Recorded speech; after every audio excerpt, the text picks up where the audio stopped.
Today, I've got a very requested video about poundage. How important is it actually, and how much does it matter? What are the pros and the cons of shooting a higher poundage? Also, I have some real data on this with the actual poundages of loads of the men's top 10, top 20 archers in the world.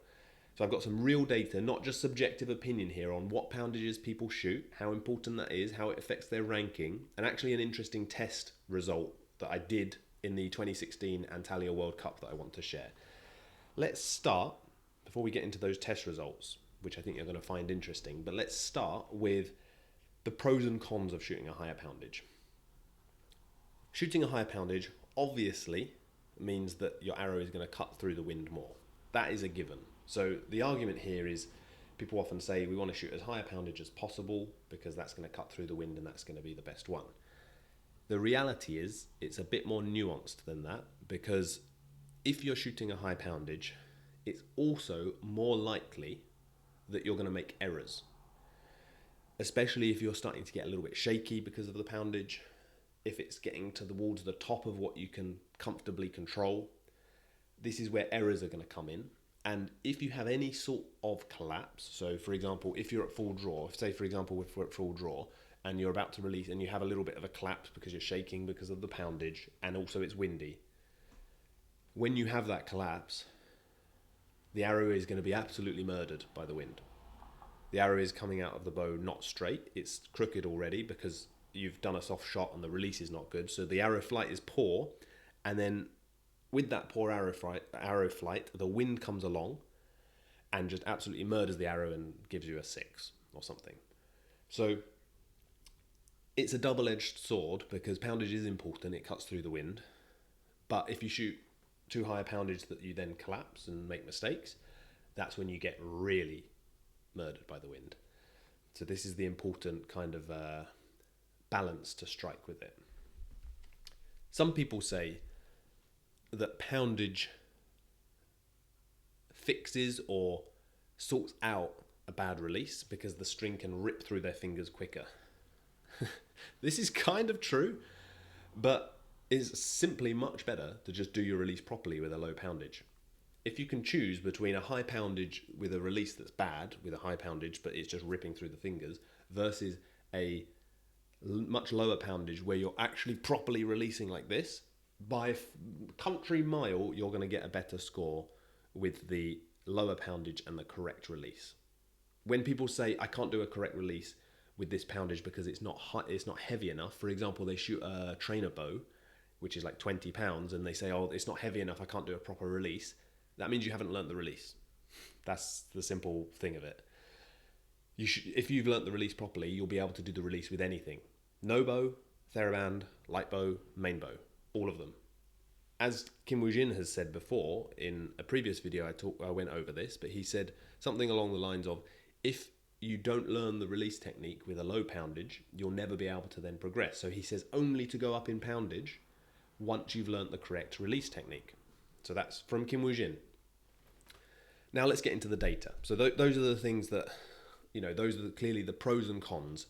And now it's a case of, okay, if that's the list of pros and cons, how do I choose my poundage? How do I know when it's enough? And how do I know when to stop or whether I can control it or not?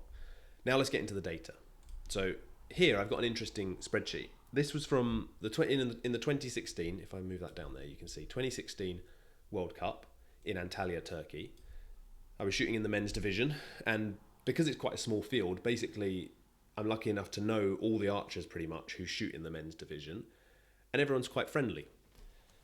The strength and conditioning coach for Archery GB at this time, so he was the coach for the Olympic squad, he was doing a kind of study with a dynamometer, fancy name for measuring the force of something. He was doing a study of what is the maximum pulling strength of each archer and what percentage of this maximum strength is their bow weight. We were doing this on the team, and we would basically put the device, it's a strap, you would attach it to a post. For example, the post is here. If I go to here, the post is here, you attach the strap to the post, you put your bow hand on the post like you would your bow, you then set the strap length so it's your draw length, so you can get to full draw, and then you basically pull on the strap doesn't move, you pull on it with a device that measures the force, and you pull as hard as you can, and you measure how much force you can generate. So you're measuring the true maximum pulling force at full draw in a archery specific position. The reason this test was good is because it's not a random how much can you row in the gym on an exercise that isn't archery, like how much can you single arm dumbbell row, because that's not an archery movement. It's actually specific to archery. So we were doing that test in the UK, and when I went to the World Cup I said, why don't I take the device with me, and why don't I get other archers to do it and see what the results are, because we thought maybe we could learn something from that. And these are the results. So firstly, thank you if anyone's watching. Thank you for everyone who participated and did the test. I think it was really interesting. And these are the archers that I got. You probably know some of the names, but we're just going to kind of scroll across. We'll go through some of the things in a minute, but a couple of things I want to highlight. So this is their world ranking. Kim Woo-jin, even in 2016, #1 in the world still. It's still going strong. And this is their Antalya World Cup score for the ranking round here. So it looks like Kim Woo-jin as well was ranked first there. From what I remember, a little bit of a kind of swirly wind. Sometimes it can get tricky in the qualification venue for the Antalya World Cup. Now, if we scroll across, we have the results of the pull test. So this is how much they pulled. The Korean archers at the start seemed confused as to why you would pull very hard. So it was quite interesting. Kim Woo-jin and Lee Sung-yeon, both when we started, they didn't pull very hard, and they were kind of showing like, why are we going to pull harder? Because that's not going to be the same technique as we would do when we're normally shooting. So it was interesting to me to see that the Korean archers had a much more strict idea of what their technique was than everyone else. Everyone else just pulled maximally, whereas Kim Woo-jin and Lee Sung-yeon, they were like, this isn't what we would normally be pulling in shooting style, so why are we doing that here? So I thought that's just an interesting side note. But these are the results. So we can kind of ignore this 5.3 because that was Kim Woo-jin kind of just very, very lightly pulling, and then these are a little bit more kind of reasonable, these ones. Still, I don't think this was his actual true max. This wasn't really a very true max. It was kind of more a representation of what he thought was a bit more than when he was shooting. So take this with a grain of salt, but there's some interesting findings nonetheless. So we can see, for example, Miguel Alvarino Garcia pulled 39 kilos, 44 kilos, 45 kilos, 44 kilos. So we did a number of results, and then we can take an average and that kind of thing, and we can get variance true. We can get a variance too. So yeah, these are the results. And then we're going to scroll across to this column. This is their real poundage at the Antalya 2016 World Cup, at least.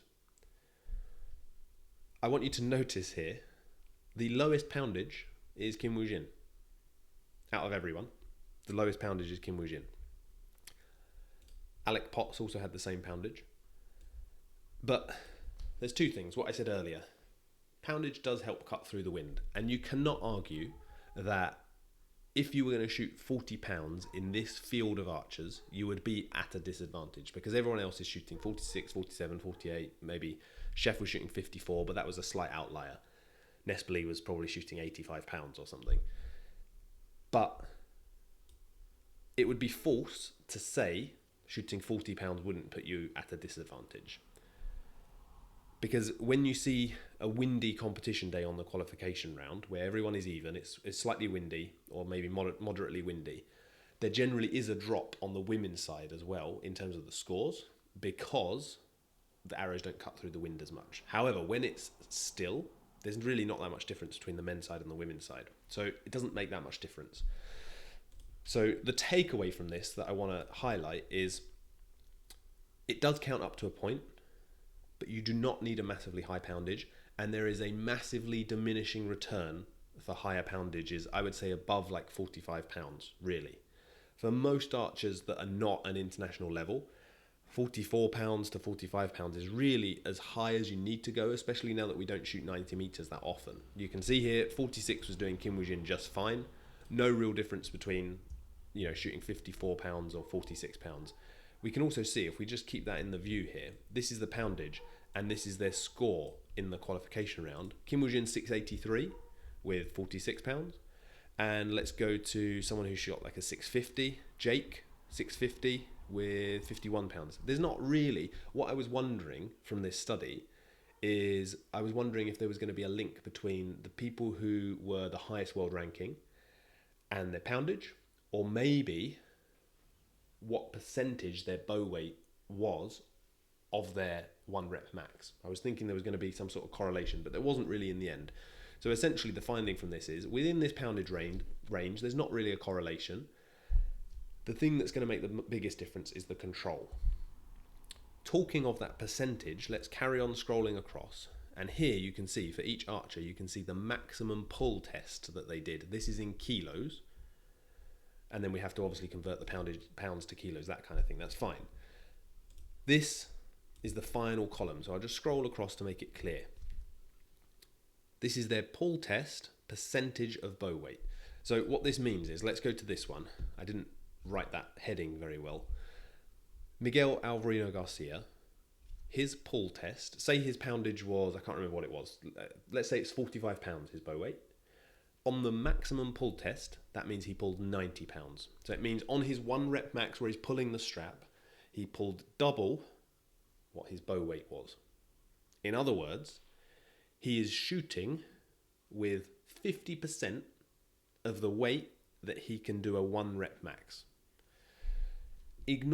So Kim Woo-jin was a bit of an outlier here, and I can kind of discount this figure because I was there and saw how he did it. It was definitely not a maximum pull. He could have pulled more in that test. So if we then select all of these and we look here at the average is 197. So that means on average, in these top archers around the world, they're shooting a bow which is 50% or less of their 1 rep max. So this is what I wanted to kind of leave you with today, which is have a think, and maybe you can even do a similar test if you've got the device. It's a bit far-fetched. I'll give you a better option in a minute. But you want to be shooting with a weight you can comfortably manage, and in real terms, it looks like somewhere around the kind of ballpark of half of your 1 rep max, at least half of your 1 rep max. This is the thing. And this translates to, let's say, a gym exercise. If you can do a 1 rep max of 100 kilos on a bench press, and then you halve that weight to 50 kilos, how many reps can you do with 50 kilos? Probably 20, 25, 30. And this translates well to archery. You need to be able to do a number of reps before your form degrades, and this would be the same in a 1 rep max example that I just gave with the bench press. So this is a good kind of ballpark to aim for. Essentially what this is saying is you need to be able to control your bow weight more than you think. So taking away from this video, I would encourage everyone to think, is this less than half of what I could manage?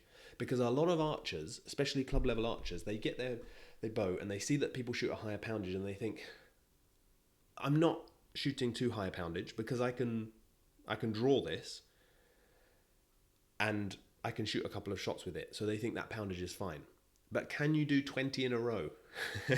That's the thing. Can you do 20 in a row?